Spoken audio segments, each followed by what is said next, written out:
Hi friends, welcome to Lakshmi maths. இன்னைக்கு என்ன பார்க்க போறோம்னா, ரயில்வேல ப்ரீவியஸ் இயர்ல கேட்ட மேக்ஸ் கொஸ்டின் பார்க்க போறோம். ஃபர்ஸ்ட் கொஸ்டின் பாருங்க. A shopkeeper allows a 12% additional discount on an initial discount of 20% for a shirt. If he sells the shirt at rupees 704, then the marked price is. ஒரு கடைக்காரர் ஒரு சட்டைக்கு ஆரம்ப தள்ளுபடியான 20% 12% கூடுதல் தள்ளுபடியை அனுமதிக்கிறார். அவர் சட்டையை ரூபாய் 704க்கு விற்றால் குறித்த விலை என்னவாக இருக்கும் கேட்டிருக்காங்க. ரொம்ப ரொம்ப ஈஸியான கொஸ்டின். ஸோ ஒரு சட்டை இருக்கு, அந்த சட்டைக்கு ஃபர்ஸ்ட் எவ்வளோ டிஸ்கவுண்ட் கொடுக்குறாங்க அப்படின்னு பார்த்தீங்கன்னா, ஃபர்ஸ்ட் வந்து ஒரு 20% டிஸ்கவுண்ட் வந்து கொடுக்குறாங்க. அது கொடுத்ததுக்கு அப்புறமா ஒரு 12% டிஸ்கவுண்ட் வந்து கொடுக்குறாங்க. இப்படி கொடுத்ததுக்கு அப்புறம் அந்த சட்டையை 704 ரூபாய்க்கு விற்கிறாங்க. அப்போ அந்த சட்டையோட குறித்த விலை என்ன அப்படிங்கிறது தான் கொஸ்டின்ல கேட்டிருக்காங்க. எப்போவுமே நம்ம டிஸ்கவுண்ட் வந்து எதில் கொடுப்போம்? குறித்த விலையில தான் நம்ம வந்து டிஸ்கவுண்ட் கொடுப்போம். அதை நம்ம என்ன சொல்லுவோம்? Mark price. மார்க் ப்ரைஸ்ல இருந்தால் நம்ம வந்து டிஸ்கவுண்ட் கொடுப்போம். ஸோ நம்ம குறித்த விலை தான் கண்டுபிடிக்கணும். ஸோ இப்போ இந்த மார்க் ப்ரைஸ்ல இருந்து நம்ம எவ்வளோ கொடுக்குறோம் டிஸ்கவுண்ட்? ஃபர்ஸ்ட் வந்து 20% கொடுக்குறோம். ஸோ டிஸ்கவுண்ட்னால என்ன சொல்லியிருக்கேன்? 100ல இருந்து மைனஸ் பண்ணணும். So MP into 80 divide by 100. அதுக்கப்புறம் ஒரு 12% டிஸ்கவுண்ட் கொடுக்குறாங்க.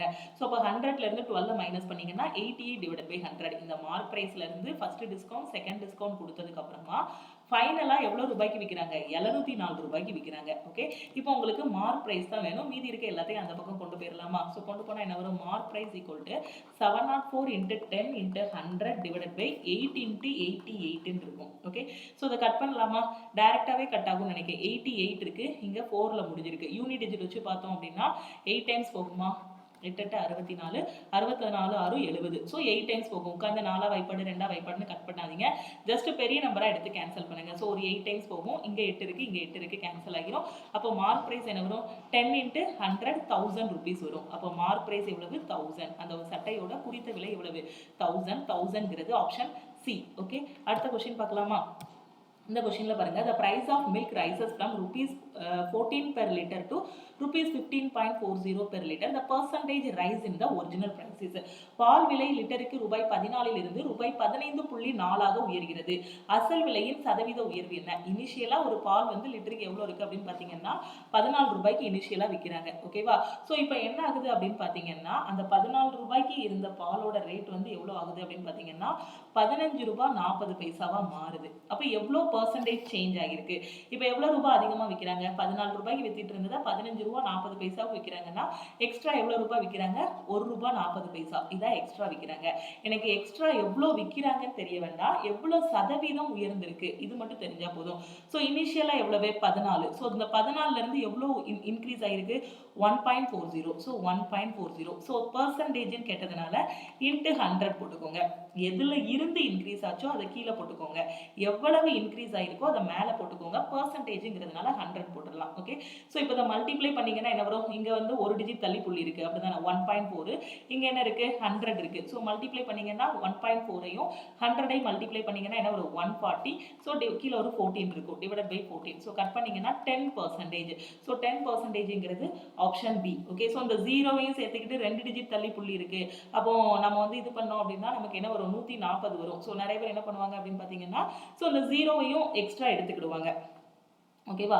ஸோ அப்படி எடுக்கக்கூடாது. அப்படி எடுத்தீங்கன்னா 100% வந்துடும். ஓகேவா? ஸோ இதை வந்து மல்டிப்ளை பண்ணும்போது இங்கே என்ன இருக்குது? 1.4 இருக்குது. ஸோ 1.4 இன்ட்டு 100 உங்களுக்கு என்ன வரும்? 140 வரும். ஸோ கட் பண்ணும்போது உங்களுக்கு என்ன வரும்? 10% லாபம் வரும். ஓகேவா? அடுத்த கொஸ்டின் பாருங்க. If 35% of a number is 63, then what is the number? ஒரு எண்ணின் 35%, 35% என்பது 63 எனில் அந்த எண் என்னன்னு கேட்டிருக்காங்க. ஸோ இந்த பக்கம் பர்சன்டேஜ் எழுதிக்கோங்க, இந்த பக்கம் நம்பர் எழுதிக்கோங்க. ரொம்ப ஈஸி. ஒரு நம்பரோட 35% தான் உங்களுக்கு எவ்வளவு? 63. அப்போ அந்த நம்பர் என்னது? அந்த முழு நம்பர் உங்களுக்கு என்னவா இருக்கும்? 100% இருக்கும். அப்போ 35% தான் 63 இருந்தால் 100%க்கு என்னன்னு கண்டுபிடிங்க. அவ்வளவுதான். இதை ஃப்ரேம் பண்ணிட்டீங்கன்னா இந்த கொஸ்டின் ஈஸியா சால்வ் பண்ணிடலாம். இதை எக்ஸ்ன்னு வச்சுட்டு கிராஸ் மல்டிப்ளை பண்ணுங்க. So 35% into X is equal to 63 into 100% இருக்கும். இங்க இருக்க பர்சன்டேஜையும் இங்க இருக்க பர்சன்டேஜையும் கட் பண்ணி விடலாம். ஸோ உங்களுக்கு என்ன வரும்? X is equal to 63 divide by 35 இருக்கும். அப்படிதானே? 35, இங்க ஒரு 100 இருக்கு, மறந்துடாதீங்க, into 100. Okay, so 5 7 35, 9 7 63, 1 5 5 25 100. So 9 into 2 18. So ஒரு 0 இருக்கு, ஆட் சேர்த்துக்கிட்டீங்கன்னா 180 வரும். ஸோ 180ங்கிறது ஆப்ஷன் ஏ. ஓகே, அடுத்த கொஸ்டின் பாருங்க. Two trains of length 120 meter and 180 meter are traveling in opposite direction at the uniform speed of 34 km per hour and 32 km/h. The time taken by the two trains to pass each other. என்ன சொல்லியிருக்காங்க, 120 kilometre 120 metre மற்றும் 180 metre நீளமுள்ள இரண்டு ரயில்கள் 37 kilometre per மணி மற்றும் 32 kilometre per மணி என்ற சீரான வேகத்தில் எதிரெதிர் திசையில் பயணிக்கின்றன. இரண்டு ரயில்களும் ஒன்றை ஒன்று கடந்து செல்லும் நேரம் என்னன்னு கேட்டிருக்காங்க. ஸோ ஒரு ட்ரெயின் இன்னொரு ட்ரெயினை வந்து கிராஸ் பண்ணுது அப்படின்னா இந்த இடத்துல உங்களுக்கு கடந்த தொலைவுங்கிறது யாரு, டிஸ்டன்ஸுங்கிறது யாரு, இந்த ட்ரெயினோட லென்த் பிளஸ் இந்த ட்ரெயினோட லென்த், இதுதான் உங்களுக்கு என்னது டிஸ்டன்ஸ். அப்ப டிஸ்டன்ஸ் ஈக்குவல் டு ஃபர்ஸ்ட் ட்ரெயினோட லென்த் எவ்வளவு 120, செகண்ட் ட்ரெயினோட லென்த் எவ்வளவு 180. இது வந்து டைம் அண்ட் டிஸ்டன்ஸ் கான்செப்ட் சொல்லி கொடுக்கும்போது உங்களுக்கு நம்ம ஆல் இன் ஒன் கோர்ஸ்ல சொல்லி கொடுத்துருப்பேன். ஒரு ட்ரெயின் ஒரு பாலத்தையோ ஒரு பிரிட்ஜை கடந்துச்சுன்னா ஒரு பிளாட்ஃபார்மை கடந்துச்சுன்னா அந்த இடத்துல டிஸ்டன்ஸுங்கிறது யாரு, அந்த இடத்துல டிஸ்டன்ஸுங்கிறது யாரு, ஒரு ட்ரெயின் ஒரு பாலத்தை கடந்து போகுது ஒரு பிரிட்ஜை கடந்து போகுதுன்னா அந்த இடத்துல டிஸ்டன்ஸுங்கிறது யாருன்னா இந்த ட்ரெயினோட லென்த் பிளஸ் பிளாட்ஃபார்மோட லென்த், இதுதான் உங்களுக்கு என்னது டிஸ்டன்ஸ். ஒரு ட்ரெயின் இன்னொரு ட்ரெயினை கடந்து போகுதுன்னா அந்த இடத்துல டிஸ்டன்ஸ்ங்கிறது யாருன்னா இந்த ட்ரெயினோட லென்த் பிளஸ் இந்த ட்ரெயினோட லென்த். ஓகே, ஸோ இந்த மாதிரி தான் நம்ம கால்குலேட் பண்ணணும். ஒருவேளை ஒரு ட்ரெயின் வந்து இன்னொரு ட்ரெயின் அந்த இன்னொரு ட்ரெயினுக்குள்ள ஒரு கம்பார்ட்மெண்ட் இருக்கும் இல்லையா, அந்த கம்பார்ட்மெண்ட்ல ஒரு பர்சன் இருப்பாங்க. ஸோ அவங்கள கடந்து போகும்போது அந்த இடத்துல லென்த் யாரு, இந்த மாதிரி நிறைய கான்செப்ட் வந்து உங்களுக்கு நான் ஆல் இன் ஒன் கோர்ஸ்ல டீச் பண்ணியிருப்பேன். ஸோ தெரியாத ஸ்டூடெண்ட் வந்து அதில் பார்த்துக்கோங்க. இப்போ நமக்கு டிஸ்டன்ஸுங்கிறது ரெண்டு ட்ரெயின் இருக்கிறதுனால ஃபர்ஸ்ட் ட்ரெயினோட லென்த் பிளஸ் செகண்ட் ட்ரெயினோட லென்த். ஓகே, ஸோ இது டிஸ்டன்ஸ். ஸ்பீடுங்கும் போது ரெண்டு ஸ்பீடு இருக்கு, இந்த ரெண்டு ஸ்பீடையும் ஒரே ஸ்பீடாக கொண்டு வரணும். அப்போ அங்கே தான் நம்ம என்ன கொண்டு வருவோம், ரிலேட்டிவ் ஸ்பீடுங்கக்கூடிய ஒரு கான்செப்டை கொண்டு வருவோம். ஒரு ட்ரெயின் இன்னொரு ட்ரெயின், ஓகேவா, ஸோ ரெண்டு ட்ரெயினும் சேம் டைரக்ஷன்ல போச்சு அப்படின்னா அந்த இடத்துல ரிலேட்டிவ் ஸ்பீடு என்னன்னா ஃபர்ஸ்ட் ட்ரெயினோட ஸ்பீடையும், அதாவது ரெண்டு ட்ரெயினோட ஸ்பீடு இருக்கும் இல்லையா, அந்த ரெண்டு ட்ரெயினோட ஸ்பீடுக்குள்ள டிஃபரன்ஸ் எடுக்கணும். ஓகேவா, ஸோ இந்த ட்ரெயின் S1 ஸ்பீட்ல போகுது, இது வந்து S2 ஸ்பீட்ல போகுது அப்படின்னா இது ரெண்டுக்கும் டிஃபரன்ஸ் எடுத்தீங்கன்னா அதுதான் ரிலேட்டிவ் ஸ்பீடு. இப்போ ட்ரெயின் வந்து ஆப்போசிட் டைரக்ஷன்ல போகுது, ஆப்போசிட் டைரக்ஷன்ல போகும்போது ரிலேட்டிவ் ஸ்பீடுங்கிறது என்ன அப்படின்னு பார்த்தீங்கன்னா ரெண்டு ட்ரெயினுக்குள்ள ஸ்பீடையும் ஆட் பண்ணணும், இதுதான் ரிலேட்டிவ் ஸ்பீடு. இது எல்லாமே பேசிக் கான்செப்ட். இது புரிஞ்சாதான் time and distance train problems வந்து சால்வ் பண்ண முடியும். அப்போ ஒரு ட்ரெயின் 34 km/h, இன்னொன்று வந்து 32 km/h வேகத்தில் போகுது, எதிர் திசையில் போகிறதுனால ரெண்டையும் ஆட் பண்ணீங்கன்னா உங்களுக்கு என்ன வரும், 66 km/h கிடைக்கும் ரிலேட்டிவ் ஸ்பீடு. நமக்கு என்ன தெரியும், speed equal to distance divided by டைம்னு தெரியும். ஸோ நமக்கு என்ன வேணும், டைம் தான் வேணும்.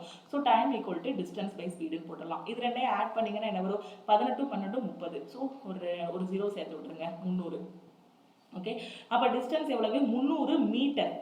இது எதுல இருக்கு, km/h இருக்கு, அப்படிதானே. லென்த் வந்து எதுல கொடுத்துருக்காங்க, மீட்டர்ல கொடுத்துருக்காங்க. இது km/h இருக்கு. அப்ப நாம அந்த யூனிட்டை கன்வெர்ட் பண்ணிக்கணும். அப்ப டைம் அண்ட் டிஸ்டன்ஸ் கான்செப்ட்ல என்ன சொல்லி கொடுத்துருக்கேன், km/h இருந்து மீட்டர்/செகண்டா மாத்தணும் அப்படின்னா 5/18 மல்டிப்ளை பண்ணணும். அதே மீட்டர்/செகண்ட்ல இருந்து km/h மாத்தணும் அப்படின்னா 18/5 மல்டிப்ளை பண்ணணும். இப்போ இந்த km/h மீட்டர்/செகண்டா மாத்திக்கணும். ஸோ டிஸ்டன்ஸ் எவ்வளவு, 300 டிவைடட் பை ஸ்பீட் எவ்வளவு, 66 km/h இருக்கு. ஸோ மீட்டர்/செகண்டா மாத்தனா 5/18 மல்டிப்ளை பண்ணணும். இப்போ என்ன பண்ணலாம், 2 2 போடலாம். ஸோ 6ன்னு போடலாம். திருப்பி என்ன பண்ணலாம், 3 2 6 11 2 22. ஸோ இதை அப்படியே மேலே கொண்டு போனீங்கன்னா 300 × 3 டிவைடட் பை 11 × 5 இருக்கும். ஸோ கட் பண்ணீங்க அப்படின்னா என்ன வரும், 1 5 5 6 5 30 60. ஸோ என்ன வரும், 180/11 வரும். ஸோ 180/11. ஸோ கேன்சல் பண்ணலாமா. ஸோ அப்படி தான் ஆன்சரை கொடுத்துருக்காங்க, 180/11 செகண்ட். ஸோ இப்படியே நீங்கள் ஆன்சரை வச்சுக்கலாம். சம்டைம்ஸ் என்ன பண்ணுவாங்கன்னா அப்படியே ஃப்ராக்ஷன்லேயே ஆன்சரை கொடுத்துருப்பாங்க. ஸோ அதை சூஸ் பண்ணிட்டு அடுத்த கொஸ்டின் போயிட்டே இருக்கலாம். ஓகேவா, ஸோ அப்போ இந்த கொஸ்டினுக்கான ஆன்சர் என்னன்னா 180/11. ஓகே, அடுத்த கொஸ்டின் பாருங்க. ஸோ இந்த கொஸ்டின்ல என்ன சொல்லியிருக்காங்க, cube root of 9 × 1029 divided by cube root of 12, square root of 12 × 147. So இதோட ஆன்சர் என்னன்னு கேட்டிருக்காங்க. ரொம்ப ஈஸியாக சால்வ் பண்ணிடலாம். ஸோ இதை எப்படி சால்வ் பண்ணலாம், இங்கே cube root of 9 × 1029 இருக்கு. ஸோ இந்த 9 வந்து என்ன பண்ணிக்கலாம், 3 × 3 எழுதிக்கலாம். அப்படிதானே, 9 வந்து நம்ம எப்படி எழுதிக்கலாம், 3 × 3 எழுதிக்கலாம். இந்த 1029 நம்ம எப்படி எழுதலாம் அப்படின்னு பார்த்தீங்கன்னா 1029 எப்படி எழுதலாம், இது வந்து இதுக்கு காமனான நம்பர் எடுத்துக்கிட்டீங்க அப்படின்னா 21. ஓகேவா, ஸோ 21ஆல இதை கட் பண்ணி பாருங்க, 21ஆல இல்லைன்னா 7ஆல கட் பண்ணி பாருங்க. ஸோ 1029 இதை ஃபேக்டரைஸ் பண்ணுங்க, 7 போட்டிங்க அப்படின்னா 1 7 7, ஸோ 3 இருக்கும். ஸோ 4 7 28, 7 7 49, திருப்பியும் 7ஆல போகும். ஸோ 21. அப்போ இந்த திருப்பியும் 7ஆல போட்டிங்க அப்படின்னா என்ன ஒரு 3 வரும். அப்போ இதை எப்படி எழுதலாம், 7 × 7 × 7 × 3 எழுதிக்கலாமா இந்த 1029. ஓகே, ஸோ டிவைடட் பை இங்கே என்ன இருக்குது, ஸ்கொயர் ரூட் ஆஃப் 12 into 147 இருக்கு. ஸோ 12 வந்து நம்ம எப்படி எழுதிக்கலாம்? இங்கே 12 into 147 இருக்கு. 12 வந்து 4 into 3ன்னு எழுதிக்கலாம். 147 அதே மாதிரி ஃபேக்டரைஸ் பண்ணீங்க அப்படின்னா 4 3 12 9 3 27. ஓகே, ஸோ இது எப்படி எழுதிக்கலாம்? 3 into 49ன்னு எழுதிக்கலாம். ஓகே, ஸோ இது வந்து எனக்கு ஸ்கொயர் ரூட். இப்போ நம்ம அடுத்த ஸ்டெப்ல என்ன பண்ண போறோம்னா இதுக்கெல்லாம் கியூப் ரூட் எடுக்க போறோம். கியூப் ரூட் எடுத்தோம் அப்படின்னா எப்படி எடுக்கணும்? 3 நம்பருக்கு ஒரு நம்பர் எடுக்கணும். இங்க 3 3 இருக்கா? ஸோ 3 3க்கு ஒரு 3 வெளியில எடுங்க. 3 7 இருக்கா? 3 7க்கு ஒரு 7 வெளியில எடுங்க. ஓகே, ஸோ டிவைடட் பை இங்க ஸ்கொயர் ரூட் இருக்கு. ஸ்கொயர் ரூட்னா என்ன பண்ணணும்? ரெண்டு நம்பருக்கு ஒரு நம்பரை வெளியில எடுக்கணும். ஸோ இங்க 3 into 3ன்னு ரெண்டு நம்பர் இருக்கா? ஸோ ஒரு 3 வெளியில எடுங்க. இங்க 49 இருக்கு. 49க்கு ஸ்கொயர் ரூட் எடுத்தீங்கன்னா என்ன வரும்? 7 வரும். அடுத்து இங்க 4 இருக்கு. 4க்கு ஸ்கொயர் ரூட் எடுத்தீங்க அப்படின்னா என்ன வரும்? 2 வரும். ஸோ இப்போ நாம என்ன பண்ணலாம்? இந்த 3 கேன்சல் பண்ணிடலாம். இந்த 7 கேன்சல் பண்ணிடலாம். ஸோ அடுத்த ஸ்டெப்ல ஆன்சர் என்ன வரும்? 1/2. அப்போ இந்த கொஸ்டினுக்கான ஆன்சர் என்ன? 1/2. ஓகே, 1/2ங்கிறது ஆப்ஷன் டி. ரொம்பவே ஈஸியா இருக்கா? ஸோ இதை மல்டிப்ளை பண்ணிட்டு அதுக்கப்புறம் கியூப் ரூட்டும் இதை மல்டிப்ளை பண்ணிட்டு அதுக்கப்புறம் ஸ்கொயர் ரூட்டும் எடுக்காதீங்க. இந்த மாதிரி சிம்பிளா பிரிச்சுக்கிட்டீங்கன்னா சால்வ் பண்றதுக்கு ரொம்ப ஈஸியா இருக்கும். அடுத்த கொஸ்டின் பாருங்க. A dealer marks his goods at 44% above the cost price. Then he allows a discount, 50% discount on it. What would be his loss percentage? ஒரு வியாபாரி என்ன பண்றாருன்னா தன்னோட பொருட்களை அடக்க விலையை விட 44% அதிகமாக குறிக்கிறார். அப்போ பொருளோட அடக்க விலை என்ன, குறித்த விலை என்னவா இருக்கும்? இப்போ அடக்க விலை வந்து நீங்க அடக்க விலைனா என்னது? அதோட காஸ்ட் பிரைஸ். காஸ்ட் பிரைஸை 100ன்னு அசியூம் பண்ணிக்கோங்க. அப்போ குறித்த விலை உங்களுக்கு என்ன வரும்? அதாவது மார்க் பிரைஸ். மார்க் பிரைஸ் என்ன வரும்?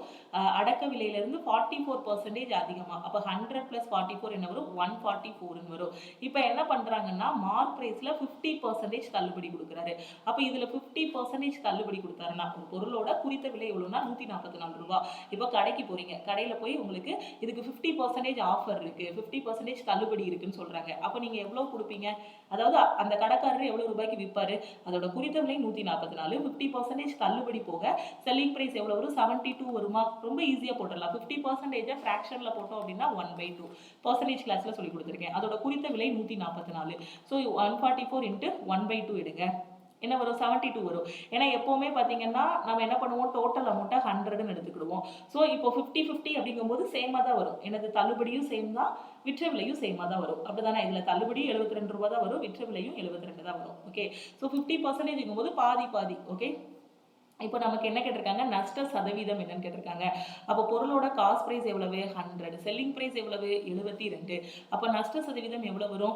அதோட நஷ்டம் தானே. பொருளோட உண்மையான விலை 100 ரூபாய். 100 ரூபாய் மதிப்புள்ள பொருளை 72 ரூபாய்க்கு வித்திருக்காங்கன்னா நஷ்டம் தானே. அப்போ நஷ்டம் எவ்வளவு வரும்? லாஸ் வந்து 28 வருமா? 100 - 72 28. ஓகேவா? எனக்கு நஷ்ட சதவீதம் கேட்டிருக்காங்க. நஷ்டம் எவ்வளவு ரூபாய்? 28 ரூபாய். அதோட காஸ்ட் பிரைஸ் எவ்வளவு? 100. சதவீதம்ங்கிறதுனால ஒரு 100 போட்டுக்கோங்க. 100 கேன்சல் ஆகி அப்ப நஷ்ட சதவீதம் எவ்வளவு? 28%. ஸோ 28%ங்கிறது ஆப்ஷன் பி. கிளியரா புரியுதா? ரொம்ப ரொம்ப ஈஸியான கொஸ்டின். எப்பவுமே ஒரு இது கொடுக்கல அப்படின்னா அடக்க விலை என்னன்னு தெரியலன்னா அடக்க விலையை அதாவது காஸ்ட் பிரைஸை 100ன்னு அசியூம் பண்ணிக்கோங்க. அதை விட அதிகமாக தான் குறிச்சு வைப்பாங்க. மார்க் பிரைஸ் எப்பவுமே காஸ்ட் பிரைஸை விட அதிகமாக தான் வைப்பாங்க. இங்க அதான சொல்லியிருக்காங்க 44% அதிகமா இருக்குன்னு. அதனால 100 + 44 144 தான் உங்களுக்கு மார்க் பிரைஸா இருக்கும். அடுத்து தள்ளுபடி கொடுத்த பிறகு என்ன ஆகும்? தள்ளுபடி கொடுத்த பிறகு ஃபைனலா என்ன வரும்? உங்களுக்கு செல்லிங் பிரைஸ் கண்டுபிடிச்சிடலாம். இப்போ காஸ்ட் பிரைஸும் தெரியும், செல்லிங் பிரைஸும் தெரியும். இது ரெண்டையும் வச்சு லாப சதவீதம் கண்டுபிடிச்சாச்சு. அடுத்த கொஸ்டின் போலாமா? இந்த கொஸ்டின்ல பாருங்க. ஸோ இதுல என்ன சொல்லியிருக்காங்க? the reciprocal of a negative rational number. ஒரு எதிர்ம விகிதமுறு எண்ணின் தலைகீழி எப்படி இருக்கும் அப்படின்னு கேட்டிருக்காங்க. எப்படி இருக்கும்? இது பேப்பர் பண்ணி இல்லாம ஆன்சர் பண்ணிடலாம். அதுவும் என்னவா இருக்கும்? நெகட்டிவா இருக்கும். ஒரு விகிதமுறு எண் எடுத்துக்கோங்க, -a. ஒரு விகிதமுறு எண்ணுனா ஏன்னு எடுத்துக்கிடுவீங்க. எதிர்மறை விகிதமுறு எண் அதாவது ரெசிப்ரோக்கல் ஆஃப் ஏ நெகட்டிவ். ஓகேவா? ஸோ ஃபர்ஸ்ட் என்னன்னா ரேஷனல் நம்பர் எடுத்துக்கோங்க. ரேஷனல் நம்பர்னா ஏ. நெகட்டிவ்னு கொடுத்ததுனால -aன்னு எடுத்திருக்கேன். இது வந்து ரேஷனல் நம்பர், அது வந்து நெகட்டிவ்ங்கிறதுனால -aன்னு எடுத்துக்கிறேன். அதோட ரெசிப்ரோக்கல் கேட்டிருக்காங்க. இதோட ரெசிப்ரோக்கல்னா என்னது? இதோட தலைகீழி. தலைகீழினா என்ன பண்ணணும்? 1/-aன்னு போடுவீங்க. இல்லை இதை எப்படி எழுதலாம்? -1/a போடலாம். ஓகேவா? அப்போ ஒரு நெகட்டிவ் ரேஷனல் நம்பர் இருக்குன்னா அதோட ரெசிப்ரோக்கலும் என்னவா இருக்கும்? நெகட்டிவா தான் இருக்கும். ஸோ அதான் இதுக்கான answer. Is a negative rational number. ஒரு விகிதமுறு எண், அதை ஏன்னு எடுத்துக்கோங்க. எதிர்மறை விகிதமுறு எண்கிறதுனால -aன்னு எடுத்துக்கிறோம். அதோட தலைகீழி எப்படி இருக்கும்னு கேட்டிருக்காங்க. இதை தலைகீழ போட்டாலும் -1/a தான் வருது. அதே நெகட்டிவ்ல தான் வேல்யூ வருது. ஓகேவா? Is a negative rational number. அதுவும் உங்களுக்கு எப்படி இருக்கும்? ஒரு நெகட்டிவ் நம்பரா தான் இருக்கும். அடுத்த கொஸ்டின் பாருங்க. The prices of a school bag and shoe are in the ratio 11:9. The price of a school bag is rupees 450 more than the price of a shoe. The price of shoe is ரொம்ப ஈஸியான question. பள்ளி by மற்றும் காலணியின் விலை 11:9. ஒரு பள்ளி பையின் விலை ரூபாய் ஒரு காலணியின் விலையை விட 450 ரூபாய் அதிகம். ஒரு காலணியின் விலை என்ன? அதாவது ஸ்கூல் பேக்கோடது பார்த்தீங்கன்னா 11 பங்கு இருக்கு ரேட்டு. அதே இது ஷூவோடது பார்த்தீங்கன்னா 9 பங்கு இருக்கு. ரெண்டுக்கும் உள்ள வித்தியாசம் எவ்வளோ அப்படின்னு பார்த்தீங்கன்னா இந்த பேகுக்கும் இந்த ஷூவுக்கும் உள்ள வித்தியாசம் எவ்வளோன்னு பார்த்தீங்கன்னா 450 ரூபாய். ஓகேவா? அப்போ இது ரெண்டுக்கும் உள்ள வித்தியாசம் ரேஷியோவில் எவ்வளோ வரும்? 11 - 9 2 பார்ட் கிடைக்கும். அப்போ 2 பார்ட்டுங்கிறது 450க்கு ஈக்குவலாக இருக்கும். இதுல இருந்து 1 பார்ட் கண்டுபிடிங்க. ஸோ 450 டிவைடட் பை 2ன்னு வரும். ஸோ 2 5ன்னு வருமா? ஸோ 225 தான் எனக்கு 1 பார்ட். என்ன கேட்டிருக்காங்க? ஒரு காலனியின் விலை என்னன்னு கேட்டிருக்காங்க. ஒரு காலனியோட விலை எவ்வளவு? 9 பார்ட். அப்போ 225 × 9ன்னு போட்டலாமா? ஆன்சர் என்ன வரும்? 9 5 45, 18 4 22, 18 2 20. ஸோ 2025 ரூபா. இதுதான் இது ஷூவோட ரேட்டு. ஸோ 2025ங்கிறது ஆப்ஷன் பி. ஓகேவா? சப்போஸ் இப்போ பேக்கோட ரேட்டு கேட்டாங்கன்னா என்ன பண்ணணும்? ஒரு பார்ட் 225னா பேக்கோட ரேட் என்ன வரும்?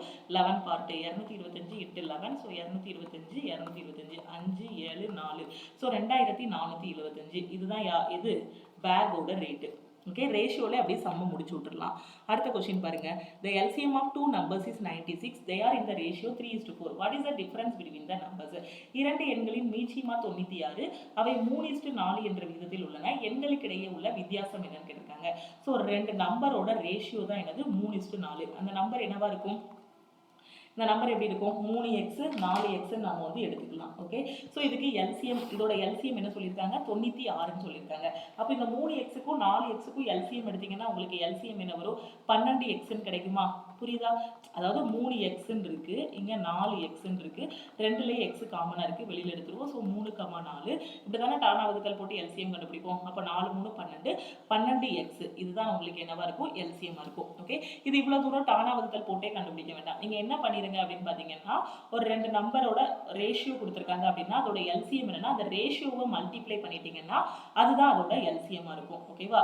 ஸோ அப்போ 4 × 3 12. அப்போ அதோட எல்சிஎம் எத்தனை பங்கு இருக்கும்? 12 பங்கு இருக்கும். ஓகேவா? ஸோ இது உங்களுக்கு புரியணுங்கிறதுக்காக தான் அந்த மாதிரி டானா வகுத்தல் போட்டு சொல்லி கொடுத்தேன். எக்ஸாம்ல டைரக்டாவே என்ன பண்ணிடுங்க, ஒரு ரெண்டு நம்பர் இருக்குன்னா அதோட ரேஷியோ கொடுத்துருக்காங்கன்னா அதோட எல்சிஎம் என்ன வரும்? 3 × 4 12 பார்ட் வரும். ஓகேவா? ஸோ இது பங்குல 12 பங்கு இருக்கு. அதோட எல்சிஎம் எவ்வளவு? 96. அப்போ 12 பார்ட் எதுக்கு ஈக்குவலா இருக்கும்? 96க்கு ஈக்குவலா இருக்கும். இதுல இருந்து 1 பார்ட் கண்டுபிடிங்க. 1 பார்ட் என்ன வரும்? 96/12 8ன்னு கிடைக்கும். ஒரு பங்குங்கிறது 8. ஓகேவா? ஸோ அந்த நம்பர் எத்தனை, ஃபர்ஸ்ட் நம்பர் எத்தனை பங்கு இருக்கு? 3 பங்கு இருக்கு. ரெண்டாவது நம்பர் எத்தனை பங்கு இருக்கு? 4 பங்கு இருக்கு. ரெண்டுக்கு இடையே உள்ள வித்தியாசம் என்னன்னு கேட்டிருக்காங்க. அப்போ வித்தியாசம் என்ன வரும்? 4 - 3 ஒரு பங்கு வரும். ஓகேவா? ஸோ இதுதான் அதுக்குள்ள வித்தியாசம். ஒரு பங்குக்கான வேல்யூ தான் நமக்கு தெரியுமே 8ன்னு. அப்போ அதோட வித்தியாசம் எவ்வளவு? 8. 8ங்கிறது ஆப்ஷன் ஏ. சப்போஸ் அதோட கூட்டுத்தொகை என்னன்னு கேட்டிருக்காங்க இந்த இடத்துல. அப்போ எப்படி கண்டுபிடிக்கலாம்? ஃபர்ஸ்ட் நம்பர் 3 பங்கு இருக்கு, ரெண்டாவது நம்பர் 4 பங்கு இருக்கு, 4 3 7. ஓகேவா? ஒரு பங்கு 8ன்னா அப்போ 7 பங்கு என்ன வரும்? 7 × 8 56. இதுதான் அதோட கூட்டுத்தொகை. ஓகே, அடுத்த கொஸ்டின் போலாமா? ரொம்ப ரொம்ப ஈஸியான கொஸ்டின். இந்த கொஸ்டின்ல பாருங்க. A trader allowed a discount of 25% on a trolley bag having listed price of 1488 and earns a profit of 20%. What is the cost price of the trolley? ரூபாய் 1488 பட்டியல் விலை. பட்டியல் விலைன்னு சொல்லலாம், குறித்த விலைன்னு சொல்லலாம். அப்போ ஒரு பொருளோட அந்த பேக்கோட குறித்த விலை எவ்வளோன்னா 1488. ஓகேவா? ஸோ அந்த பைக்கு பார்த்தீங்கன்னா 25% தள்ளுபடி அளிக்கிறாரு. இதுக்கு எவ்வளோ அளிக்கிறாரு? 25% டிஸ்கவுண்ட் கொடுக்குறாரு. அப்படி கொடுத்தாலுமே அவருக்கு லாபம் எவ்வளவு கிடைக்குன்னா 20% வந்து லாபம் கிடைக்கும். ஓகேவா? ஸோ அப்போ அந்த பையோட உண்மையான விலை என்ன? அந்த பேக்கோட உண்மையான விலை என்ன? அந்த ட்ராலியோட உண்மையான விலை என்ன? காஸ்ட் பிரைஸ் என்னன்னு கேட்டிருக்காங்க. ஸோ ஃபர்ஸ்ட் அதோட செல்லிங் பிரைஸ் கண்டுபிடிக்கலாமா? 1488க்கு 25% டிஸ்கவுண்ட் கொடுத்தாங்கன்னா செல்லிங் பிரைஸ் எப்படி கண்டுபிடிக்கணும்? 1488 டிஸ்கவுண்ட்னா 100ல இருந்து மைனஸ் பண்ணிக்கணும். இந்த பேசிக் எல்லாமே நம்ம ஆல் இன் ஒன் கோர்ஸ்ல ப்ராஃபிட் அண்ட் லாஸ் கீழே உங்களுக்கு சொல்லி கொடுத்துருப்பேன். அப்போ என்ன வரும்? 75/100 வரும். 75/100 இன்னுமே சிம்பிளிஃபை பண்ணி எப்படி எழுதிக்கலாம்? புரியுதா? 25% டிஸ்கவுண்ட்னா அதோட செல்லிங் பிரைஸ் கண்டுபிடிக்கிறது எவ்வளவு? 100ல இருந்து மைனஸ் பண்ணுங்க. 75%. 75% நம்ம எப்படி எழுதலாம்? முக்கால்னு எழுதலாம், 3/4ன்னு எழுதலாம். அப்போ டைரக்டா இங்க வந்து 75/100 போடுறதுக்கு பதிலா நாம என்ன பண்ணிக்கலாம்? 3/4னே போட்டுடலாமா? புரியுதா? கன்ஃபியூஷன் இருக்காதுன்னு நினைக்கிறேன். குறித்த விலை வந்து 1488. ஸோ எப்போவுமே நம்ம என்ன பண்ணுவோம், டிஸ்கவுண்ட்னா 100லேருந்து மைனஸ் பண்ணுவோம். 100லேருந்து 25 மைனஸ் பண்ணும்போது 75%. 75% பர்சன்டேஜ் கிளாஸில் ஆல் இன் ஒன் கோர்ஸில் பர்சன்டேஜ் டு ஃப்ராக்ஷன் சொல்லி கொடுத்துருப்பேன். அப்போ 75% ஃப்ராக்ஷனில் எப்படி எழுதலாம்னா 3/4ன்னு எழுதிக்கலாம். அப்போ 1 நாள் 4, 3 நாள் 12, 7 நாள் 28, 2ன்னு வரும். அப்போ செல்லிங் ப்ரைஸ் உங்களுக்கு என்ன வரும், 372 × 3. ஓகேவா? ஸோ இதை சிம்பிளிஃபை பண்ண வேண்டாம், அப்படி வச்சுக்கோங்க. நமக்கு செல்லிங் ப்ரைஸ் தேவையில்ல, காஸ்ட் ப்ரைஸ் தான் தேவை. அப்படிதான் அதோட உண்மையான விலை என்னன்னு தான் கேட்டிருக்காங்க. ஸோ இவ்வளோ ரூபாய்க்கு விற்றா அவருக்கு லாபம் எவ்வளோ கிடைக்கி, 25% வந்து அவருக்கு லாபம் கிடைக்கி. அப்போ இவ்வளோ ரூபாய்க்கு விற்கும் போது அவருக்கு 25% லாபம். லாபம்னா என்ன பண்ணணும், 100 கூட ஆட் பண்ணணும். அப்போ இது எதுக்கு ஈக்குவலாக இருக்கும், 125%க்கு ஈக்குவலாக இருக்கும். இந்த 372 × 3 வந்து 125%க்கு ஈக்குவலாக இருக்கும். அப்போ நமக்கு காஸ்ட் பிரைஸ் தான் கேட்டிருக்காங்க. ஸோ 100%க்கு என்னன்னு கண்டுபிடிங்க. இவ்வளோதான். இதை ஃப்ரேம் பண்ணிட்டீங்கன்னா இதுக்கப்புறம் இருக்கிறது நார்மல் கால்குலேஷன் தான். இந்த பக்கம் இருக்கிறது பர்சன்டேஜ், இந்த பக்கம் இருக்கிறது அமௌண்ட்டு. ஓகேவா? ஸோ இந்த அமௌண்ட்டு, இந்த 372 × 3ங்கிறது 25% லாபத்தில் விற்றது. அப்போ 125க்கு ஈக்குவலாக இருக்கும். 100க்கு என்னன்னு கண்டுபிடிச்சா போதும். ஸோ கிராஸ் மல்டிப்ளை பண்ணுங்க. இதை எக்ஸ்ன்னு வச்சுட்டு கிராஸ் மல்டிப்ளை பண்ணிங்கன்னா 372 × 3 × 100 × 100 = 125 × x இருக்கும். ஸோ எக்ஸோட வேல்யூ தான் வேணும். ஸோ என்ன பண்ணணும் அடுத்த ஸ்டெப்பில், ஸோ எக்ஸோட வேல்யூ என்ன வரும், 372 × 3 × 100. இந்த 125 கீழே வந்துடும். So divided by 125. ஸோ இது எத்தனை, 4 25 100, 5 25 125. ஸோ வேறு ஏதாவது வழியில் கட் பண்ண முடியுமா, இதில் வேறு எதுவும் கட் பண்ணுறதுக்கு சான்ஸ் இருக்கா? சாரி, இந்த இடத்துல ஒரு சின்ன மிஸ்டேக் பண்ணியிருக்கோம் பாருங்க. 25% தள்ளுபடி, ஆனால் லாபம் வந்து எவ்வளவு, 20% வந்து லாபம். இதுதானே இங்கே சொல்லியிருக்காங்க. நாம் என்ன பண்ணிட்டோம் அப்படின்னு பார்த்தீங்கன்னா, இதை 125க்கு ஈக்குவேட் பண்ணிட்டோம். ஸோ இது எதுக்கு ஈக்குவலாக இருக்கும், 120க்கு ஈக்குவலாக இருக்கும். புரியுதா? ஏன்னா லாபம் கிடைச்சது எவ்வளோன்னா 20% லாபம் கிடைச்சிருக்கு. ஸோ அதனால் 120க்கு ஈக்குவலாக இருக்கும். ஸோ இந்த இடத்துல ஒரு சின்ன மிஸ்டேக் பண்ணியிருக்கோம் பாருங்க. ஸோ 120க்கு ஈக்குவலாக இருக்கும். ஓகேவா? ஸோ அப்போ இந்த இடத்துல 120 போடணும். ஸோ இதை 120 போட்டுடலாம். ஸோ இப்போ நம்ம டைரெக்டாக கட் பண்ண முடியாது, அப்படிதானே? ஸோ இப்போ இந்த இடத்துல எல்லாமே மாறும். இங்கே என்ன வரும் அப்படின்னு பார்த்தீங்கன்னா, ஸோ கொஞ்சம் கவனிக்காமல் மிஸ் பண்ணிட்டேன். அதாவது 25% தான் லாபம்னு போட்டேன். 25%ங்கிறது நமக்கு தள்ளுபடி. ஓகேவா? ஸோ 20% தான் ப்ராஃபிட். அப்போ இதை எக்ஸ்ன்னு வச்சுட்டு கிராஸ் மல்டிப்ளை பண்ணிங்க அப்படின்னா உங்களுக்கு என்ன வரும், 120 × x 372 × 3 × 100ன்னு வரும். இப்போ எக்ஸோட வேல்யூ தான் வேணும். ஸோ 372 × 3 × 100. இந்த 120 கீழே வந்துடும். So divide by 120. 0 0 கட் ஆகிடும். ஒரு 3 3, 4 3 12, ஒரு 3 3, 9 நாள், சாரி, ஒரு நாள் 4, 9 நாள் 36, 3 நாள் 12. ஸோ இங்கே ஒரு 0 இருக்குது, 930 rupees. அப்போ அதோட காஸ்ட் ப்ரைஸ் எவ்வளவு, 930. 930ங்கிறது ஆப்ஷன் சி. புரியுதா? 20% லாபத்தை நான் கரெக்டாக ரீட் பண்ணாமல் 25% லாபம்னு போட்டேன். ஓகேவா? ஸோ நீங்கள் 25% லாபமாக வச்சு போட்டிங்க அப்படின்னா உங்களுக்கு எப்படி வரும் அப்படின்னு பார்த்தீங்கன்னா, பாயிண்ட்ல வரும் ஆன்சர். சப்போஸ் எக்ஸாம்பிள் 25% கொடுத்தாங்கன்னா இந்த இடத்துல நீங்க 125 போடணும். 20% கொடுத்தனால 120 போட்டிருக்கோம். 30% கொடுத்தா 113 போடணும். ஓகே, அடுத்த क्वेश्चन பாத்துருவோமா? இந்த क्वेश्चनல பாருங்க. The difference between CA and SI for 3 years at the rate of 20% per annum is ₹160. What is the principal length? 3 ஆண்டுகளுக்கு 20% வட்டி விதத்தில் கூட்டு வட்டிக்கும் தனி வட்டிக்கும் இடையிலான வித்தியாசம் வந்து 160. அசல் தொகை எவ்வளவு அப்படிங்கறத क्वेश्चनல கேட்டிருக்காங்க. ஸோ 3 இயர்ஸ் கொடுத்துருந்தாங்க அப்படின்னா தனி வட்டிக்கும் கூட்டு வட்டிக்கும் உள்ள வித்தியாசம் கண்டுபிடிக்கிறதுக்கான ஃபார்முலா என்ன, P × R/100 the whole square, R/100 + 3. இதான் கூட்டு வட்டிக்கும் தனி வட்டிக்கும் உள்ள வித்தியாசம் கண்டுபிடிக்கிறதுக்கான ஃபார்முலா. சப்போஸ் 2 இயர்ஸ் கொடுத்துருந்தாங்கன்னா அதுக்கான formula P × R/100 the whole square. இதில் டைரெக்டாக சப்ஸ்டியூட் பண்ணிங்கனாலே ஆன்சர் வந்துடும். நமக்கு பிரின்சிபல் எவ்வளவு அதை தான் கண்டுபிடிக்கணுமா. ஸோ P × ஸோ தனி வட்டிக்கும் கூட்டு வட்டிக்கும் உள்ள வித்தியாசம் எவ்வளவு, 160. ஸோ இப்போ R வந்து எவ்வளோ கொடுத்துருக்காங்க, 20% கொடுத்துருக்காங்க. So 20 / 100 the whole square. இங்கே என்ன வரும், 20/100 + 3. ஓகே, ஸோ இப்போ நம்ம இதை எப்படி எழுதலாம், P × 20/100 1/5 எழுதிக்கலாம். ஸோ 1/5 இங்கே ஸ்கொயர் இருக்கிறதுனால 2 வாட்டி எழுதிக்கலாம் 1/5ன்னு. இதை நம்ம எப்படி எழுதலாம், 300 + 20 320 வரும், அப்படிதானே. ஸோ இல்லைனா இதையுமே என்ன பண்ணிக்கலாம், 1/5ன்னு சிம்பிளிஃபை பண்ணிக்கோங்க. சிம்பிளிஃபை பண்ணால் 1/5 + 3 வரும். ஸோ 15 1 16. ஸோ 16/5 கிடைக்கும்.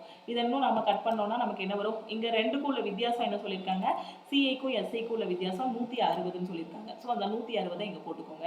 ஓகேவா? ஸோ ரெண்டுக்கும் உள்ள வித்தியாசம் 160. இப்போ P தான் வேணும், மீதி எல்லாத்தையும் அந்த பக்கம் கொண்டு போயிருங்க. So P = 160 160 into 5 into 5 into 5, இங்கே மேலே என்ன இருக்குது 16 இருக்குது, அந்த 16 வந்து கீழே வந்துடும். ஸோ இதை கட் பண்ணிங்கன்னா 10 டைம்ஸ் போகும். அப்போ இதுக்கான ஆன்சர் என்ன வரும்? 5 கியூப் வந்து எவ்வளவு? 125. 125 இன்ட்டு 10 125 0ன்னு கிடைக்கும். ஸோ 1250ங்கிறது ஆப்ஷன் சி. ஒன்றுமே இல்லை, அப்படி அந்த ஃபார்முலாவில் சப்ஸ்டியூட் பண்ணி ஆன்சர் கண்டுபிடிச்சிருக்கோம். அப்போ இன்வெஸ்ட் பண்ண அசல் வந்து எவ்வளவு? 1250. ஓகேவா? ஓகே, ஸோ அடுத்த கொஸ்டின் போகலாமா? ஸோ ரிமைனிங் இருக்கக்கூடிய கொஷின்ஸ் எல்லாத்தையும் நம்ம வந்து நெக்ஸ்ட் கிளாஸில் பார்க்கலாம். ஸோ இது எல்லாமே ரயில்வேல ப்ரீவியஸ் இயரில் கேட்ட கொஷின்ஸ். ஓகே, ஸோ இந்த வீடியோ பிடிச்சிருந்தா லைக் பண்ணுங்கள். உங்களுக்கு டவுட்ஸ் இருக்குது அப்படின்னா கமெண்ட் பண்ணுங்கள். உங்கள் ஃப்ரெண்ட்ஸும் எக்ஸாமுக்கு ப்ரிப்பேர் பண்ணுறாங்க அப்படின்னா மறக்காமல் அவங்களுக்கும் இந்த வீடியோவை ஷேர் பண்ணுங்கள். ஸோ இன்னும் நிறைய ஷிஃப்ட்டோட கொஷின்ஸ் வந்து நம்ம ஆப்பில் வந்து டெஸ்ட் பேட்சாகவும் கொடுத்துருக்கோம், அதே மாதிரி பிடிஎஃபாகவும் கொடுத்துருக்கோம். ஓகேவா? ஸோ உங்களுக்கு வேணும்னா நம்ம ஆப்பில் இருந்து நீங்கள் வந்து இந்த கொஷின்ஸ் எல்லாமே எடுத்துக்கலாம். ஸோ நீங்கள் டெஸ்ட் பேட்சில் ஜாயின் பண்ணிட்டீங்க அப்படின்னா இந்த கொஷின்ஸ் எல்லாமே ப்ரீவியஸ் இயரில் கேட்ட கொஷின்ஸ். நம்ம ஆப்பில் டெஸ்ட் பேட்சில் பார்த்தீங்கன்னா ப்ரீவியஸ் இயரில் கேட்ட கொஷின்ஸும் டெஸ்ட்டாக கொடுத்துருப்போம். அதே மாதிரி பார்த்தீங்கன்னா இனி வரக்கூடிய நாட்களில் வரக்கூடிய எக்ஸாமுக்கான பேட்டர்னும் ரெடி பண்ணி வச்சுருப்போம். ஓகேவா? ஸோ இது எல்லாமே டெஸ்ட் பேட்சில் இருக்கக்கூடிய கொஷின்ஸ். நீங்கள் ப்ராக்டிஸ் பண்ணணும்னா நம்ம ஆப்பில் இருக்க டெஸ்ட் பேட்சில் ஜாயின் பண்ணிவிட்டு இந்த கொஷின்ஸ் எல்லாமே ப்ராக்டிஸ் பண்ணலாம். ஸோ இதே மாடலில் தான் அடுத்து நீங்கள் எக்ஸாம் போகிறீங்கனாலும் கொஷின்ஸ் வந்து கேட்பாங்க. ஓகே, ஸோ நீங்கள் ஒரு பிகினராக இருக்கீங்க, எங்கேருந்து ஸ்டார்ட் பண்ணணும், எப்படி படிக்கணும்னு தெரியல, நான் சொல்லக்கூடிய கான்செப்ட் எல்லாமே உங்களுக்கு புரியலை, எல்லாமே டாபிக் வைஸ் வந்து புரிஞ்சுக்கணும் அப்படின்னு நினச்சிங்கன்னா நம்ம ஆப்பில் வந்து ஆல் இன் ஒன் கோர்ஸ் வந்து கொடுத்துருப்போம். இந்த ஆல் இன் ஒன் கோர்ஸில் நீங்கள் ஜாயின் பண்ணிட்டீங்க அப்படின்னா ஒரு ரயில்வே எக்ஸாம், எஸ்எஸ்சி எந்த எக்ஸாம் ப்ரிப்பேர் பண்ணாலும் சரி, அதில் இருக்கக்கூடிய சிலபஸ் எல்லாமே பேசிக்லேருந்து ஹை லெவல் வரைக்கும் நீங்கள் வந்து படிச்சுக்கலாம். இப்போ மேக்ஸ்ன்னு இருக்குன்னா மேக்ஸில் இருக்கக்கூடிய A to Z டீச் பண்ணியிருப்போம். ரீசனிங்னா ரீசனிங்கில் இருக்கக்கூடிய A to Z. இப்போ நீங்கள் மேக்ஸில் மட்டும் ஜாயின் பண்ணணும்னா அதுக்கான கிளாஸஸும் தனித்தனியாக கொடுத்துருப்போம். ஸோ நீங்கள் ஆல் இன் ஒன் கோர்ஸில் ஜாயின் பண்ணிட்டீங்க அப்படின்னா உங்களுக்கு எல்லாமே கவர் ஆகிரும். Live class, maths, reasoning, general awareness, இங்கிலீஷுன்னு எல்லா சப்ஜெக்ட்டுக்குமே கவர் ஆகிரும். ரயில்வே, எஸ்எஸ்சி, பேங்க், டிஎன்பிஎஸ்சின்னு எல்லா எக்ஸாமுக்குமே இந்த ஒரு கோர்ஸ்லேயே ஜாயின் பண்ணி நீங்கள் படிச்சுக்கலாம். நீங்கள் மேக்ஸ் ஜாயின் பண்ணிவிட்டு அப்புறம் ரீசனிங் ஜாயின் பண்ணிவிட்டு அதுக்கப்புறம் இங்கிலீஷ் ஜாயின் பண்ணிவிட்டு இந்த மாதிரி ஒவ்வொரு கோர்ஸாக நீங்கள் ஜாயின் பண்ணுறதுக்கு all in one course join பண்ணிட்டீங்கன்னா உங்களுக்கு பெனிஃபிட் இதுலேயே உங்களுக்கு எல்லாமே கவர் ஆகிரும். இந்த ஒரு கோர்ஸில் மட்டும் நீங்கள் ஜாயின் பண்ணாலே போதுமானது. இப்போ நீங்கள் மேக்ஸ் ஜாயின் பண்ணியிருக்கீங்க அப்படின்னா அதுக்கு அமௌண்ட் வந்து பார்த்தீங்கன்னா மேக்ஸ் ப்ளஸ் ரீசனிங்கான கிளாஸ் 999 இருக்கும். ஸோ அகைன் நீங்கள் ஆல் இன் ஒன்னுக்குள்ளே வரணும் அப்படிங்கும்போது அகைன் பே பண்ணுற மாதிரி இருக்கும். ஸோ ஃபஸ்ட்டே நீங்கள் வந்து டெசிஷன் எடுத்துருங்க. உங்களுக்கு எல்லாமே வேணும் அப்படின்னா ஆல் இன் ஒன் கோர்ஸில் ஜாயின் பண்ணிக்கோங்க. இல்லை மேக்ஸ் மட்டும் வேணும்னா மேக்ஸ் அண்ட் ரீசனிங் மட்டும் வேணும்னா அதுக்கான class, science and general awareness வேணும்னா அதுக்கான கிளாஸ்லையும் நீங்கள் ஜாயின் பண்ணிக்கலாம். ஆல் இன் ஒன் கோர்ஸுங்கும் போது இதில் லைவ் கிளாஸஸ் இருக்கும், அதே மாதிரி A to Z எல்லாமே கவர் ஆகும். சிலபஸ், ப்ரீவியஸ் இயர் கொஷின்ஸு எல்லாமே இதில் வந்து கவர் ஆகிரும். ஓகேவா? ஸோ நீங்கள் ஒரு இன்ஸ்டியூட் போய் படிக்கிறது, ஒரு ஆஃப்லைன் இன்ஸ்டியூட்டில் ஜாயின் பண்ணி நீங்கள் படிக்கிறத விட இந்த ஆன்லைன் கிளாஸ்லேயே உங்களுக்கு எல்லாமே பெர்ஃபெக்டாக கொடுத்துருவோம். ஸோ உங்கள் வீடு தான் ஒரு கோச்சிங் சென்டர். உங்கள் கையில் வந்து ஒரு லேப்டாப்போ ஒரு ஃபோனோ இருந்தால் போதும், கண்டிப்பாக உங்களால் ஒரு 4 மாதத்தில் இதில் இருக்க கண்டென்ட் எல்லாமே முடிச்சுட்டு கண்டிப்பாக ஃபஸ்ட் அட்டெம்ப்டில் எக்ஸாமும் கிளியர் பண்ண முடியும். ஓகே, ஸோ இதில் எப்படி ஜாயின் பண்ணணும் அப்படின்னு பார்த்தீங்கன்னா ப்ளே ஸ்டோரில் போய் நம்மளோட லக்ஷ்மி மேக்ஸ் அவைலபிளாக இருக்கும். ஸோ நம்ம லக்ஷ்மி மேக்ஸ் ஆப்பை வந்து டவுன்லோட் பண்ணிக்கோங்க. ப்ளே ஸ்டோரில் போய் நம்ம லக்ஷ்மி மேக்ஸ் ஆப்பை வந்து டவுன்லோட் பண்ணிக்கோங்க. டவுன்லோட் பண்ணிவிட்டு உங்களோட மொபைல் நம்பர் என்ட்ரு பண்ணுங்கள். ஸோ மொபைல் நம்பர் என்ட்ரு பண்ணதும் இந்த மாதிரி ஓப்பன் ஆகும். அதில் உங்களோட மொபைல் நம்பர் என்ட்ரு பண்ணுங்கள். ஸோ அது என்ட்ரு பண்ணதும் அதுக்கு ஒரு ஓடிபி வரும். அந்த ஓடிபி வச்சு லாகின் பண்ணிக்கோங்க. ஸோ லாகின் பண்ணதுக்கப்புறம் நம்ம ஆப்பில் இருந்து வெல்கம் டு லக்ஷ்மி மேக்ஸ் கம்யூனிட்டின்னு ஒரு மெசேஜ் வரும். அதில் ஐ want to join all in one course அப்படின்னு ஒரு ரிப்ளை கொடுங்க. ஸோ ரிப்ளை கொடுத்தீங்க அப்படின்னா டீமில் இருந்து காண்டாக்ட் பண்ணிவிட்டு எப்படி ஜாயின் பண்ணணும் அப்படிங்கிறதுக்கான இன்ஃபர்மேஷன் சொல்லுவாங்க. நீங்கள் ஆப்பில் போய் டேரெக்டாக பே பண்ண வேண்டாம். நீங்கள் வந்து டீமுக்கு காண்டாக்ட் பண்ணீங்க அப்படின்னா அவங்க ஜிபே நம்பர் இல்லைனா அக்கௌண்ட் நம்பர் கொடுப்பாங்க. ஸோ அதுக்கு நீங்கள் 1699 பே பண்ணுங்க. ஓகேவா? ஸோ 1699 பே பண்ணதுக்கு அப்புறமா அவங்க வந்து உங்களுக்கு ஒரு 2 to 3 ஹவர்ஸில் பேக் எண்ட்ல இருந்து கோர்ஸோட ஆக்சஸ் வந்து கொடுத்துருவாங்க. உங்களுக்கு மேக்ஸ், ரீசனிங், ஜென்ரல் அவேர்னஸ் எல்லா சப்ஜெக்ட்டுமே இதில் வந்து கவர் ஆகிரும். அது போக லைஃப் டைம் வேலிடிட்டி, ஒரே ஒரு டைம் தான் நீங்கள் வந்து ஃபீஸ் பே பண்ண போறீங்க. லைஃப் டைம் ஆக்சஸ் வந்து இருக்கும். ஓகேவா? ஸோ இப்போ கோர்ஸோட ஃபீஸ் எவ்வளோன்னா 1699. நீங்கள் ஆப்பில் போய் பார்த்தீங்கன்னா 2000 rupees இருக்கும். ஸோ நீங்கள் ஆப்பில் டைரெக்டாக பே பண்ண வேண்டாம். ஓகேவா? ஸோ டீமுக்கு காண்டாக்ட் பண்ணுங்கள். நீங்கள் ஆப்பை டவுன்லோட் பண்ணதுமே உங்களுக்கு ஒரு பாப்அப் மெசேஜ், ஒரு வெல்கம் மெசேஜ் வரும். அதில் என்னன்னா வெல்கம் டு லக்ஷ்மி மேக்ஸ் கம்யூனிட்டின்னு வரும். அதுலேயே ரிப்ளை கொடுங்க, I want to join all in one கோர்ஸ்னு. அப்படி இல்லைனா இதுதான் நம்ம டீமோட வாட்ஸ்அப் நம்பர் 9043379345. அப்படி இல்லைனா 7806854288. இந்த 2 நம்பரில் எந்த நம்பருக்குனாலும் நீங்கள் I want to join all in one கோர்ஸ்னு மெசேஜ் அனுப்புனீங்கன்னா டீம்ல இருந்து காண்டாக்ட் பண்ணிட்டு எல்லா இன்ஃபர்மேஷனும் சொல்லிடுவாங்க. அதுக்கப்புறம் நீங்கள் உங்களோட ப்ரிப்பரேஷன் வந்து ஸ்டார்ட் பண்ணிடலாம். ஓகே, ஸோ ஜாயின் பண்ணிட்டு ஒரு 2 to 3 hours வந்து வெயிட் பண்ணுங்க. வெயிட் பண்ணதுக்கப்புறம் நம்ம டீம்ல இருந்து பேக் அண்ட் வழியா உங்களுக்கு கோர்ஸோட ஆக்சஸ் வந்துடும். கோர்ஸ் ஆக்சஸ் வந்துருச்சா அப்படிங்கிறது எப்படி தெரிஞ்சுக்கணும்னா, நீங்க ஆப்பை ஓப்பன் பண்ணுங்க. ஆப்பை ஓப்பன் பண்ணதுக்கப்புறம் இந்த இடத்துல ஆல் இன் ஒன் கோர்ஸ் இருக்கும். அதுக்கு கீழே ஸ்டார்ட் லேர்னிங்னு ஒரு ப்ளூ கலர் சிம்பிள் இருக்கும். ஸ்டார்ட் லேர்னிங்னு ப்ளூ கலர்ல ஒரு பட்டன் இருக்கும். இதை நீங்க கிளிக் பண்ணீங்க அப்படின்னா இதுல இருக்க கிளாஸஸ் எல்லாமே ஆக்சஸ் பண்ணிக்கலாம். சப்போஸ் உங்களுக்கு ஃப்ரீ மெட்டீரியல்ஸ் வேணும், ரயில்வே அண்ட் எஸ்எஸ்சி எக்ஸாமுக்கான ஃப்ரீ மெட்டீரியல்ஸ் வேணும்னா நம்ம ஆப்லயே பார்த்தீங்கன்னா இந்த கார்னர்ல ஒரு 3 லைன்ஸ் இருக்கும். அந்த 3 லைன்ஸை கிளிக் பண்ணீங்க அப்படின்னா இந்த இடத்துல ஃப்ரீ மெட்டீரியல் இருக்கும். ஸோ இதை கிளிக் பண்ணிட்டு உங்களுக்கு தேவையான ரயில்வேக்கு தேவையான books, test, free test attend பண்ணிக்கலாம். ஃப்ரீ கிளாஸஸ் எல்லாமே அவைலபிளா இருக்கும். ஸோ நீங்க ஃப்ரீயாவே இதுல வந்து டவுன்லோட் பண்ணிக்கலாம். ஓகேவா? உங்களுக்கு ஃபுல் கைடன்ஸ் வேணும், எக்ஸாம் முடிக்கிற வரைக்குமே எனக்கு ஒரு ஃபுல் கைடன்ஸ் வேணும், எக்ஸாம் நான் ஒரு குரூப் டி எக்ஸாம்ல நான் கிளியர் பண்ணி ஒரு லோயர் லெவல் போஸ்ட் ஜாயின் பண்ணாலோ, ஒருவேளை நான் ரயில்வே எக்ஸாம்ல என்டிபிசி கிளியர் பண்ணிட்டு அடுத்து எஸ்எஸ்சி சிஜிஎலுக்கோ அடுத்து ஹையர் லெவல் போஸ்ட்டுக்கு நான் ட்ரை பண்ண போறேன் அப்படின்னாலோ உங்களுக்கு பெஸ்ட்டான கோர்ஸ் என்னன்னா ஆல் இன் ஒன் கோர்ஸ். நீங்க ஒரு எக்ஸாம் கிளியர் பண்ணாலுமே அடுத்தும் நம்மளோட ஆல் இன் ஒன் கோர்ஸ் வந்து அடுத்த லெவலுக்கு போறதுக்கு நீங்க வந்து யூஸ் பண்ணிக்கலாம். ஒரே ஒரு கோர்ஸ் தான் எல்லா எக்ஸாமுமே உங்களுக்கு வந்து கவர் ஆகும். ஸோ இதோட பிரைஸ் வந்து பாத்தீங்கன்னா 1699. ஓகேவா? ஸோ அதே மாதிரி லைஃப் டைம் வேலிடிட்டியும் கொடுத்துருப்போம். ஓகேவா? ஓகே, ஸோ இதையே நீங்கள் வந்து யூஸ் பண்ணிக்கலாம். அந்த அளவுக்கு எல்லாமே பெர்ஃபெக்டாக இருக்கும். Maths, reasoning, general awareness, science எல்லாமே கொடுத்துருப்போம். ஓகேவா? ஸோ இது போக வேறு ஏதாவது டவுட் இருக்குன்னா டீமுக்கு கான்டாக்ட் பண்ணுங்கள்.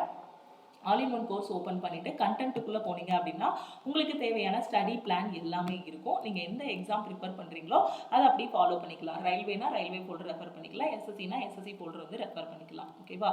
ஸோ அது மாதிரி நீங்கள் டெக்னீஷியன் கிரேட் 1 கிரேட் 3 படிக்கிறீங்க அப்படின்னா டெக்னீஷியன் கிரேட் 1க்கான சிலபஸ் எல்லாமே இப்போ ரீசெண்டாக தான் சேஞ்ச் பண்ணியிருக்காங்க. ஸோ அதோட அப்டேட்டட் சிலபஸ் எல்லாமே நம்மளோட ஆல் இன் ஒன் கோர்ஸ்லேயே அவைலபிளாக இருக்கும். தனித்தனியாக எஸ்எஸ்சிக்கு ரயில்வேக்குன்னு இல்லாமல் ஸோ எல்லாத்தையுமே ஒரே கோர்ஸாகவே கொண்டு வந்துட்டோம். ஸோ கரெக்டாக யூட்டிலைஸ் பண்ணிக்கோங்க. உங்களுக்கு ரொம்பவே யூஸ்ஃபுல்லாக இருக்கும். 200% உங்களால் ஃபர்ஸ்ட் அட்டெம்ப்ட்ல எக்ஸாம் வந்து கிளியர் பண்ண முடியும். நீங்கள் கரெக்டான வேலை வந்து இதை கரெக்டாக ஃபாலோ பண்ணீங்கன்னா.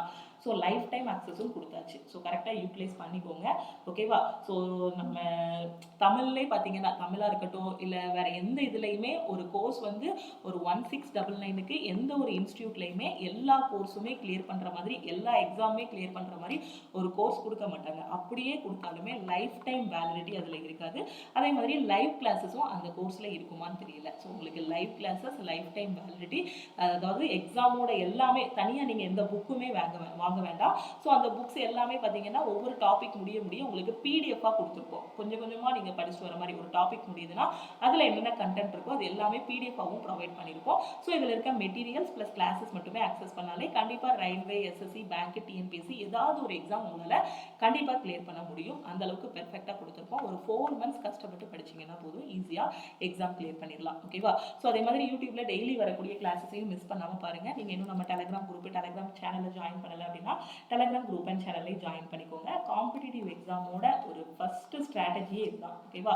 ஒரு கோர்ஸாக இருக்கட்டும், இல்லை ஒரு புக்காக இருக்கட்டும், ஒரு கிளாஸாக இருக்கட்டும், அதை ரிப்பீட்டடாக நீங்கள் எவ்வளோ தூரம் படிக்கிறீங்களோ அவ்வளோதான். இங்கே அதே தான், ஒரு கிக்கை 10,000 டைம் ப்ராக்டிஸ் பண்ணணும்னு சொல்லியிருக்காங்க. அதே மாதிரி ஒரு கொஸ்டினை 10,000 டைம்ஸ், எவ்வளோ டைம்ஸ் உங்களால் என் நம்பர் ஆஃப் டைம்ஸ் வந்து டெஸ்ட் எடுங்க நான் சொல்லுவேன். 10 டெஸ்ட் எடுத்தால் போதும், 20 டெஸ்ட் எடுத்தால் போதும் இல்லை. உங்களுக்கு எவ்வளோ டைம் இருக்கோ அந்த டைமில் நீங்கள் சிலபஸை முடிச்சுட்டு ரிப்பீட்டடாக டெஸ்ட் எடுத்தீங்கன்னா போதும். பார்த்த கொஸ்டினே ரிப்பீட்டடாக பார்க்கும்போது தான் எக்ஸாமில் டேரெக்டாக போய் ஒரு 30 செகண்டில் வந்து ஆன்சர் பண்ண முடியும். ஒரு 30 செகண்ட்ஸ்லையோ ஒரு 20 செகண்ட்ஸ்லையோ மேக்ஸிமம் ஒரு பெரிய கொஸ்டினாக இருக்குன்னா 1 minute ஆன்சர் பண்ண முடியும். அதுக்கு ரிப்பீட்டடாக என்ன பண்ணணும்னா ப்ராக்டிஸ் பண்ணணும். ஒரு கொஸ்டினை 10,000 டைம்ஸ் நீங்கள் ப்ராக்டிஸ் பண்ணணும். ஓகேவா? இது போக வேறு ஏதாவது டவுட் இருக்குது அப்படின்னா மறக்காமல் லக்ஷ்மி மேக்ஸ் டீமுக்கு காண்டாக்ட் பண்ணுங்கள். லக்ஷ்மி மேக்ஸ் டீமோட காண்டாக்ட் நம்பர் இதுதான், நோட் பண்ணிக்கோங்க. 9043379345 இல்லைனா 7806854288. ஓகேவா? ஸோ இதுதான் நம்ம டீமோட வாட்ஸ்அப் நம்பர். இந்த நம்பரை நோட் பண்ணி வச்சுக்கோங்க, இந்த நம்பரை சேவ் பண்ணி வச்சுக்கோங்க. உங்களுக்கு எக்ஸாம் பற்றி என்ன டவுட்ஸ் இருந்தாலும் இந்த நம்பருக்கு நீங்கள் கால் பண்ணியோ வாட்ஸ்அப் பண்ணி கேட்டுக்கலாம். ஓகே? ஸோ திருப்பியும் நாம இன்னொரு கிளாஸில் மீட் பண்ணலாம். தேங்க்யூ.